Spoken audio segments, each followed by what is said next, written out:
No, I'm telling you, it's literally the worst Marvel movie I think I've ever seen in my lifetime. I'm just glad they didn't try to like make it longer by doing the whole multiple universes thing. Although, I mean, to be fair, it technically wouldn't be Quantum Mania anymore. It would be.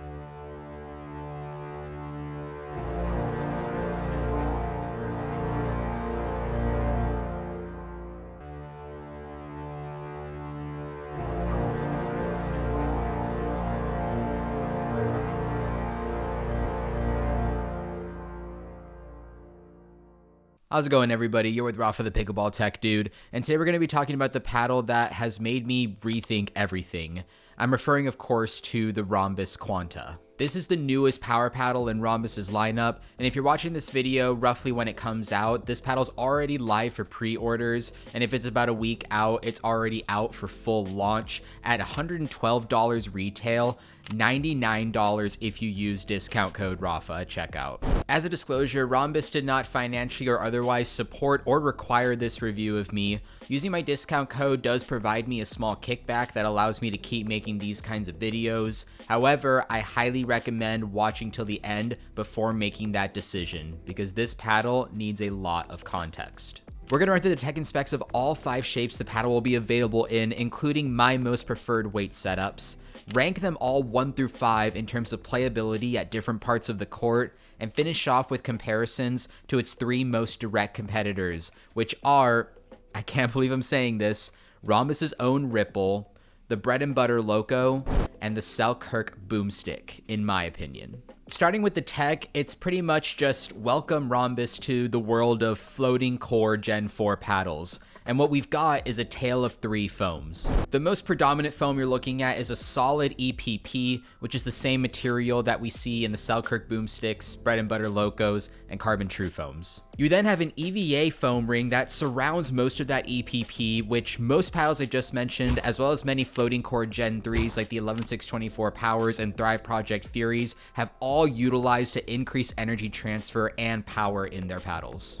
And finally, we see Ronbus with a very smart utilization and placement of a material called thermoplastic elastomer, or TPE, which is essentially a rubber synthetic that's mostly used to absorb ball vibration in those bottom corners. And we have seen this used in other paddles recently, such as the Yola Pro 4s and the internal weighting on the Thrive Project Fury.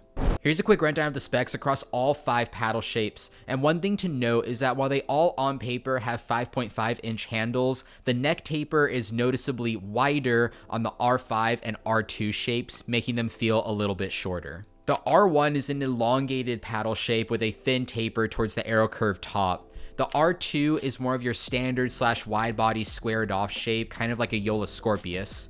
The R3 is very reminiscent of a typical elongated rectangular head paddle. The R4 is a hybrid shape with a thin taper towards an arrow curve top. Think 6-0 double black diamond originally. And the R5 is kind of like if the R2 and R4 had a baby. More of a wide body like shape, but also has a thin taper and arrow curve top. What should jump out at you first about all of these paddles are the non-static weight measurements. These paddles all have noticeably lackluster twist weight numbers, and I think a lot of that is due to the handle construction. Because you see, most Gen 4 paddles maintain polypropylene cells still in the handle in order to increase energy transfer and have better structural integrity. If you look at the Ronbus Quanta, the EPP continues all the way through the handle, which I'm sure was great for maintaining cost effectiveness in production. However, that in tandem with the TPE inserts absorbs too much ball vibration, leading to a lack of forgiveness and stability in the throat area. But what these paddles lack in twist weight, they more than make up for in swing weight, with none of my units, not even the R3 elongated, coming over 110. The low swing weight and balance point properties of the paddles make them very easily customizable with weight, and a lot of it, which you'll remember is something that people really enjoyed about the original Alpha and Beta Ripples. And in the end, dare I say, weight is required practically if you're going to compete with these paddles. Because while they play pretty decent, especially for $99 paddles stock, adding weight is an entirely different equation, which we'll talk about now. Here are my recommended weight setups across all 5 shapes, and what I want you to notice is the overall minor impact to swing weight and a much larger impact on both twist weight and power level. Straight out the box, despite being Gen 4, this paddle does feel a little bit too light and leans more towards a tingy ball feel sensation. Adding weight not only emphasizes more plush ball feel properties, but also allows you to feel like you're plowing through the ball much more significantly. Now, with all that said, with so many different shape options at your disposal, let's have a look at how I would rank them in terms of how they play at different parts of the court. When you weight up these paddles properly, you're not only exhibiting their true characteristics of striking a nice balance between plushness and tinginess, and also just leaning a little bit more muted than responsive, very unlike most Gen 4s, which lean extremely muted, but you're also expanding the sweet spots tremendously. And so what I'm really looking for at each part of the court is which paddles have the more forgiving sweet spot feel and which shape impacts your swing trajectory in a way that benefits you at each part of the court.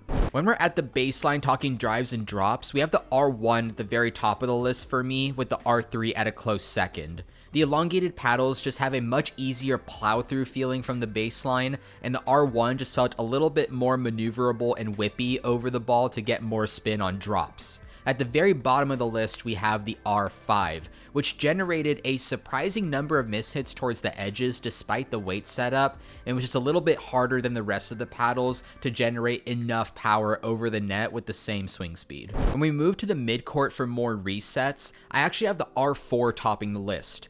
In my opinion, a good resetting paddle should allow you to feel the ball enough to know where your reset is going to drop and not require you to push too much or hold your grip super loose, especially when resetting against big power. The R1 actually comes in a surprising second for me because it felt that the ball feel was a little bit better than the R4 and R5 for those reset locations. And at the very bottom, I have the R3, purely because it was a little bit slower on the maneuverability and the mishits, especially towards the top corners, became a little bit more apparent. And finally, when we get to the net, you probably knew what this list was mostly going to look like. I have the R2 actually at the top. Because these paddles are a little bit less head heavy than others, the sweet spot isn't naturally shifted up as high. So the R2 has a bit more of a consistent hitting area, which I preferred on the blocks. For that same reason, I have the R3 slightly above the R1, which does go at the bottom purely from a maneuverability standpoint. I hope those rankings and justifications make sense, but now let's get back to the studio.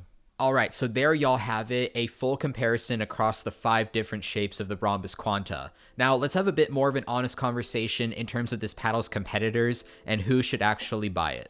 From my playtesting, the 3 paddles that end up being the most comparable to the Quanta, again, post-weight setup, end up being the Ronbus Ripple, the Bread and Butter Loco, and the Selkirk Boomstick. I want to first get the Ronbus Ripple kind of out of the way because it is on another playing field and not in a good way.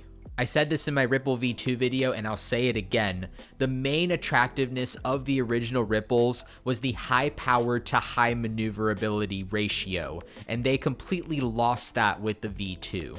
Mark my words, if you get past the first 5 to 7 hours on the Quanta and weight them properly, you're going to hear a lot of people, reviewers probably included, saying that the Quantas are everything that the Ripple V2 should have been. Furthermore, don't even get me started on how weird it is that Ronbus would go for this launch so close to another significant launch in the refoams. Now, I get it, the refoams are in a different price tier, and they are more all-court paddles as opposed to power. However, the Quantas made such a good impression on me that they absolutely blow the refoams out of the water, and honestly, make it very, very difficult to ever recommend the Ripples again at 3 times the cost for something that is not 3 times the performance.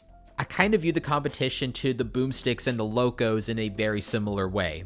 To give my 2 cents, the Boomsticks and the Locos both beat the Quantas in power, in pop, in spin, and in overall sweet spot size. I think the Loco might actually be at the top of the list for most people, regardless of price, purely for having more power, more spin, and more shape variety than the Boomsticks. I think the Boomsticks win in terms of having the most pop, sweet spot that feels like the entire face, and design-wise, I think the Boomsticks look incredibly sick. So mind you, every characteristic I've just listed is better on the Loco or the Boomstick over the Ronbus Quanta. But here is the kicker and why the Quanta made me question everything. I don't think the Quanta is far behind in any of those categories. I think purchasing the right Quanta shape for you can get you something that is 80 to 85% of the performance of those paddles at a price that is half of the Loco and nearly a quarter of the Boomstick, which is absolutely nuts to think about.